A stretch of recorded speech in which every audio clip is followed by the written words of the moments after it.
sinusukat na kung saan siya ngayon para sa bayan. Sa 2028, oras na para sa hindi na may mama at puso. Sana kung yan sa loob, magkaisa tayo ng Princess. Duterte! Duterte! Duterte!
Thank you.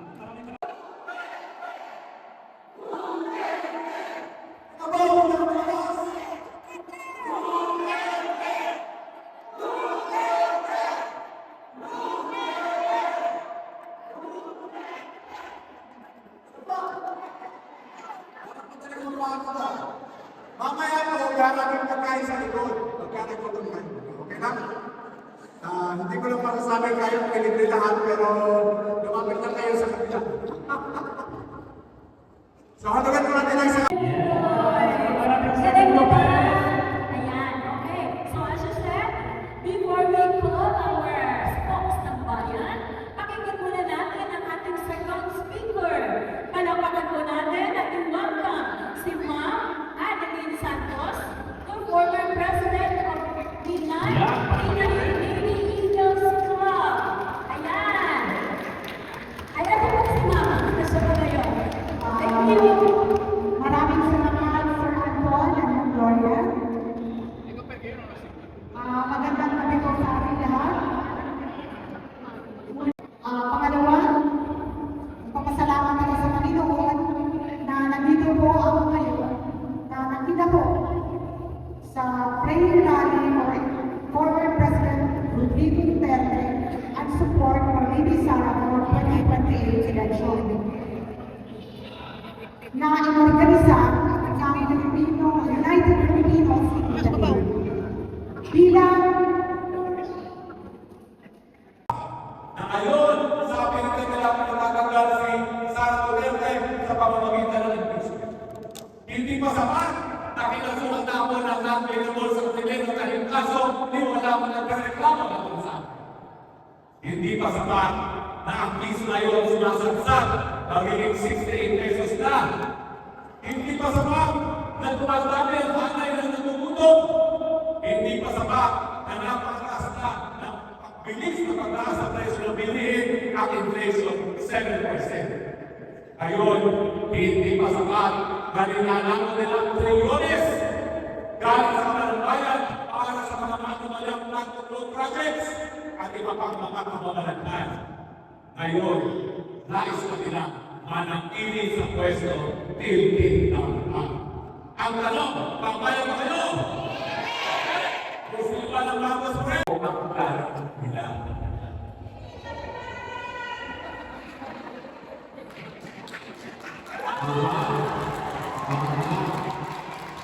No!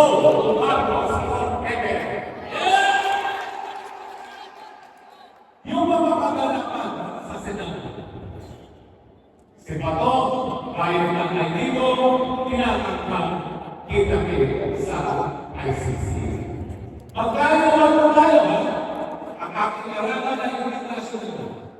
Kapag ikaw ay isang soberenya bansa, ang ikaw ay malayang bansa, ang dapat ang pilitis ng lahat ng mga pilit na di mo naganap sa iyong teritoryo, dapat bukal na hukuman, dapat bukal na piskalya. Pero ito para sa administration dahil unang plano nila gagawin ang kanino ng Senador tuloy ng pagbilang sa Inday Santa. Papayag mo ano?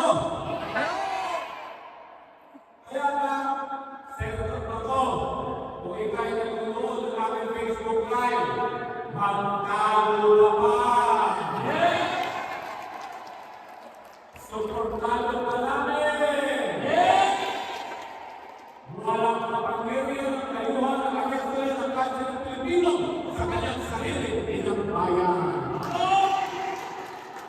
Suportado pa namin ang trininig mag-arinig na.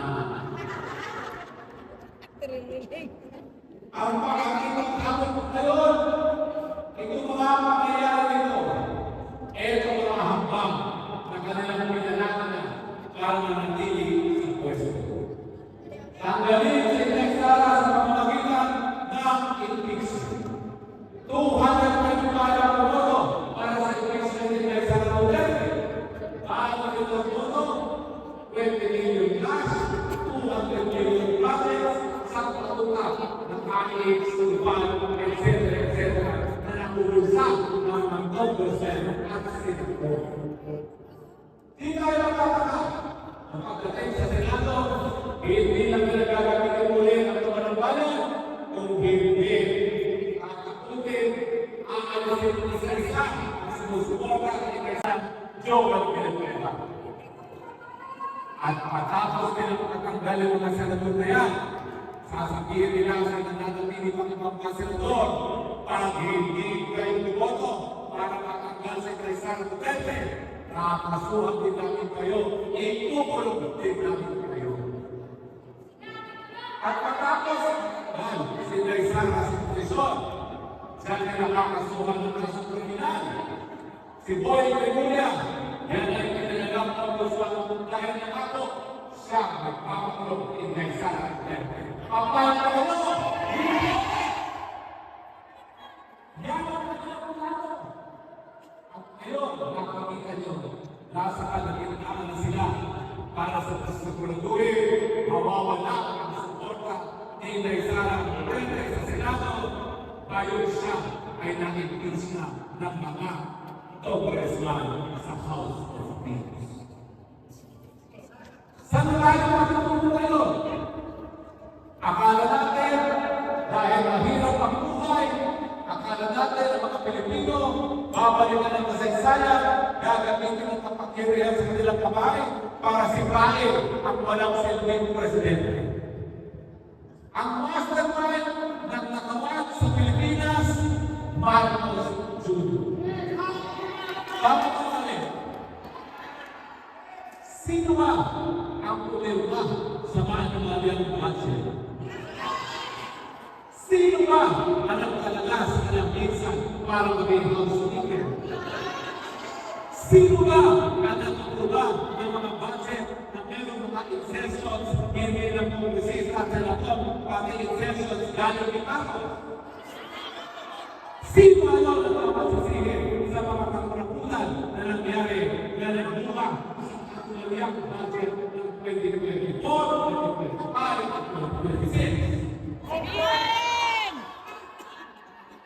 Bakit kayo binabayad ang sisi isa ng mga kayo ang mastermind?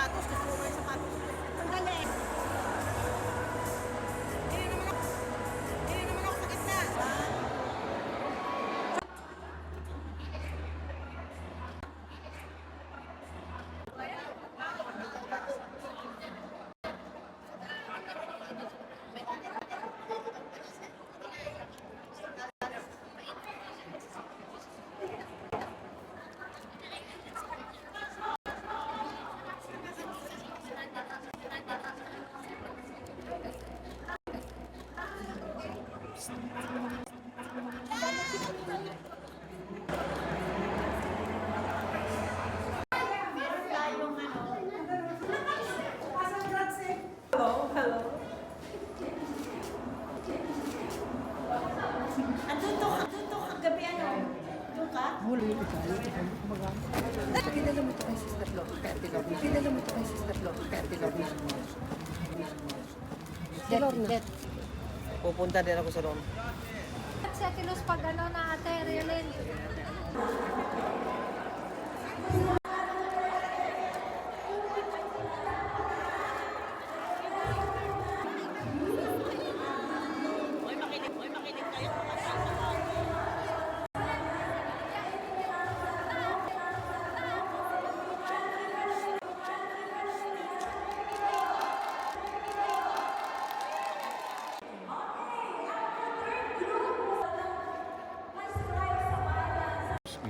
Bakit mo naghawa na yung tsura ninyo? Sige rin.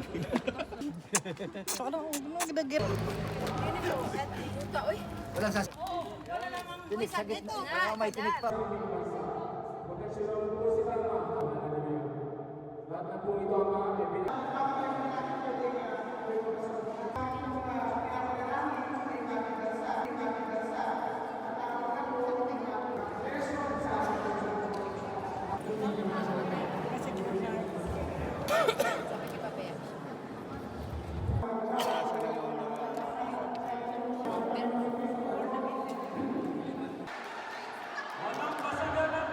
Pilipinong hawak pa ang Philippine Passport at Rehis at yung mga Pilipinong dayuhan na mag-dual citizen. Nandyan din po ang paisog, nandyan iba't iba pa mga rules.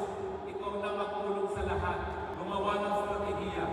Ang naisip kong strategiya, isa sa inyo, maglinis ng kwenta, i-forward po rin na dahil pag hindi po natin. Okay. Para marinig nyo si Mahali.